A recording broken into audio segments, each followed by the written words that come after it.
Ganyan lang kadali mag troubleshooting basta marunong ka sa electrical. Dito mga master, meron tayo ditong gagawin na Mio. So walang kuryente yung ignition coil niya. Yung papuntang spark plug. Padyakan mo nga daw ulit, tingnan natin.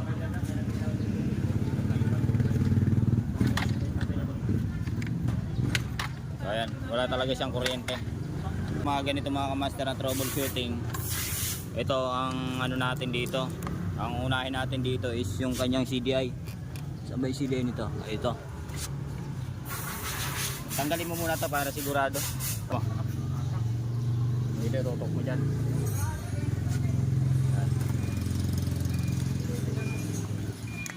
Pag-check nito kailangan may test light yung gamit. Tapos yung test light yung naka body ground. Tapos stick na tong light ground. Dapat may supply to. So meron naman. Sunod natin. Lagay natin sa body. Yan. Tapos test light natin dito yung kulay itim. So may supply naman. Ito tayo dito sa kanyang regulator. Tignan natin kung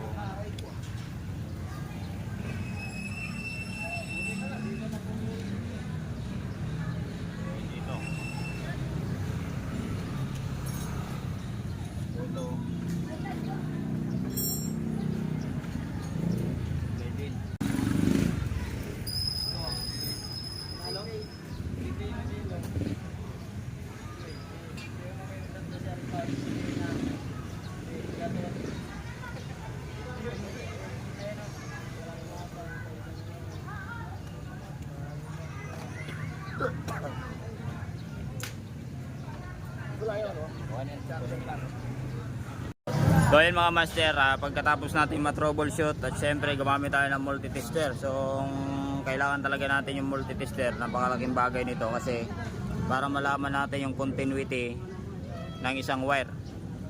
So dahil na-tester ko na yung positive, negative ng CDI natin at saka yung pulser, ito naman ang titesting natin kung meron siyang continuity.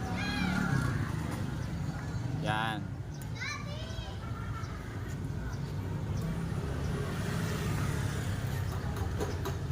Yun. So nailagay na natin dito. Ito kasing kulay orange na yan mga master sa Yamaha natin is yan papunta po ng ignition coil yan. So yan dito po yan. Yan. Kung makikita nyo, ayan yung orange na yun. Ito. Yan po nakalagay yan. Tapos yung gagawin natin dyan, titester natin kung may continuity. So dapat mga master ay dito nakalagay yung sa multitester nyo sa continuity. So titesting muna natin kung gumagana. Ano? Pagdidikitin natin. Alin? So yan, magkakaroon ng contact. Ako taga sagot. So pagkatapos natin mga master i-testing kung gumagana na yung natin multitester. So titesting, bubunutin lang natin tong kulay orange dito na nakakonect sa ignition coil. Ayan. So kapag nabunutan natin dyan, testing natin, tusukin natin kung merong continuity. So wala mga master ang lumalabas. So nangangahulugan lamang na ito ay may putol tong wire na to. No? Itong wire na kulay orange. Ibig sabihin putol to. May putol to dyan. Kaya wala siyang pumapasok na power papuntang ignition coil.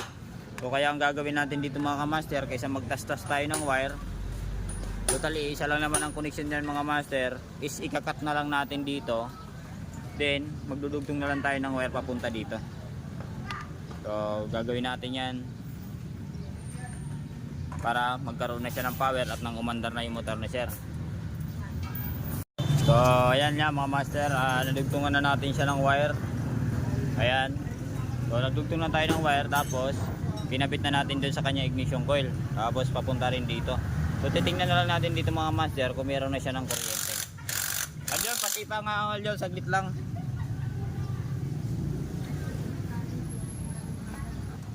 Ayan, check natin. Susi. Hindi nakasusi. O yan. Yan, malakas na yung kuryente niya mga master. So mga hulugan lamang na aandar na to. So ilagay ko muna yung spark plug cap. Ayan, subukan na natin i-start. So mag-i-start na. Switch.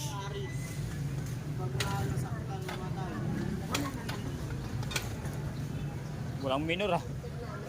Kailangan yata nito. O yan, maandar na mga master. So ganun lang mga master, kadali mag-troubleshooting. Ganyan lang kadali mag-troubleshooting basta marunong ka sa electrical.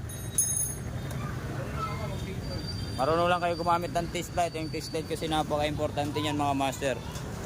So ganyan lang ginawa natin, ganyan lang tayo kasimple mag-troubleshooting sa mga motor na ayaw na umandar, pinapatulak ang may-ari. So di ba, napakasimple lang. So wala na tayong ginawa na iba, kundi lang i-tester lang talaga natin. Hindi tayo basta-basta nagpapalit ng pyesa, lalo na sa mga ganitong problema. So yun lang, peace na tayo mga idol.